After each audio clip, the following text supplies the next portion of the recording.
चलिए आज हम लोग देखेंगे प्रोटीन के बारे में। प्रोटीन क्या है? प्रोटीन और एंजाइम शरीर के निर्माण खंड है। प्रोटीन कार्बोहाइड्रेट या वसा की तुलना में अधिक जटिल होते हैं। पानी के बाद शरीर के वजन का अधिकांश हिस्सा इन्हीं से बनता है। जब प्रोटीन युक्त भोजन का सेवन किया जाता है तो शरीर इसे एमिनो एसिड में तोड़ देता है। प्रत्येक कोशिका में मौजूद राइबोसोम कोशिका के केंद्रक न्यूक्लियस जिसे कहते हैं में स्थित डीएनए से कोड संदेश प्राप्त करते हैं कि किन अमीनो एसिड के चयन में कैसा जोड़ा जाए। कुल 20 अमीनो एसिड होते हैं और उन्हें वर्णमाला के अक्षरों की तरह अनगिनत तरीके से जोड़ा जा सकता है। जब एक प्रोटीन श्रृंखला पूरी हो जाती है तो इसकी रासायनिक, विद्युत और अनुक्रमिक यानी अमीनो एसिड की का क्रम विशेषताएं इसे अद्वितीय कुंडलित यानी 3D आकार देती है। यह आकार महत्वपूर्ण है क्योंकि केवल आकार ही प्रोटीन को एक विशिष्ट कार्य करने की सक्षम बनाता है। उदाहरण के लिए मांसपेशियों के तंतुओं को बनाने वाले प्रोटीन का विशिष्ट आकार उन्हें मांसपेशियों के संकुचन के दौरान एक दूसरे के ऊपर आसानी से आगे पीछे फिसलने की अनुमति देता है। शरीर में प्रोटीन का महत्व क्या है, चलिए जानते हैं। शरीर को सभी ऊतकों की वृद्धि और विकास में प्रोटीन का प्राथमिक महत्व है। ये मांसपेशियों, रक्त, त्वचा, बाल, नाखून और हृदय एवं मस्तिष्क सहित आंतरिक अंगों के लिए निर्माण सामग्री के प्रमुख स्रोत हैं। मस्तिष्क द्वारा प्रसारित होने वाले अधिकांश ट्रांसमीटर यानी जो मांसपेशियां और भावनात्मक गतिविधियों को प्रभावित करते हैं अमीनो एसिड से बने होते हैं। हार्मोन के निर्माण के लिए प्रोटीन की आवश्यकता होती है जो विकास, यौन विकास और मेटाबॉलिज्म की दर जैसे विभिन्न शारीरिक कार्यों को नियंत्रित करते हैं। प्रोटीन रक्त और को बहुत अधिक एसिडिक या बहुत अधिक अल्कलाइन होने से रोकने में मदद करता है और शरीर के जल संतुलन को नियंत्रित करने में सहायता करता है। एंजाइम क्या है? जीवन के उत्प्रेरक।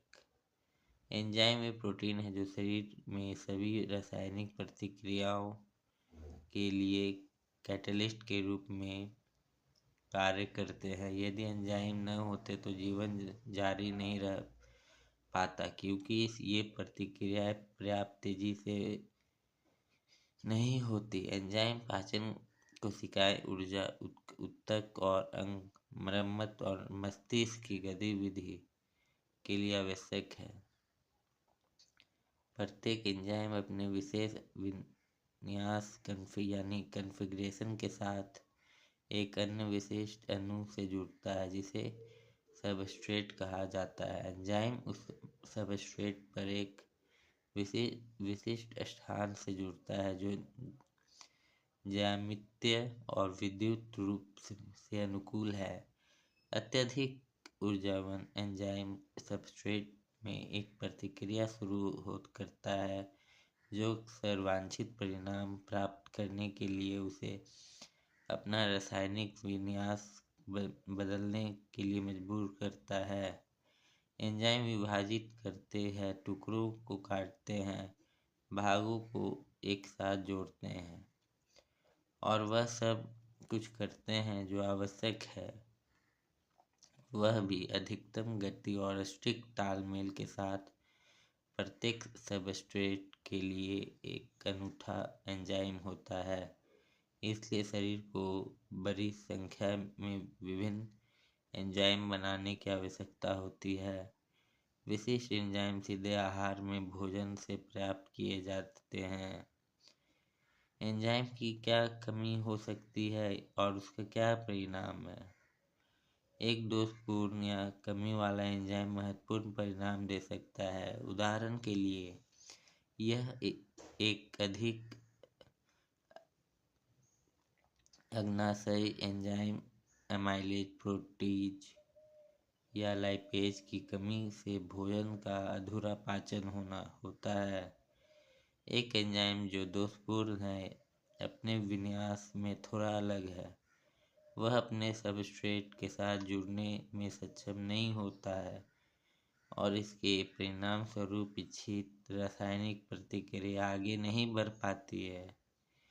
रिसेप्टर्स की भूमिका निभाकर कोशिकाओं के भीतर और उनके बीच सूचना के वाहक भी होते हैं। रिसेप्टर्स शरीर के लगभग हर कोशिका पर पाए जाते हैं।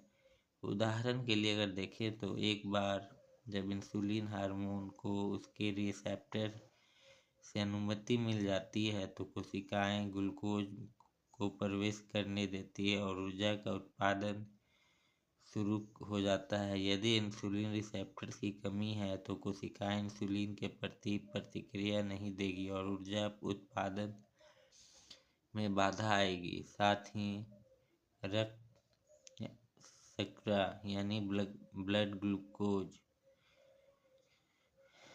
को स्तर में बढ़ जाएगा।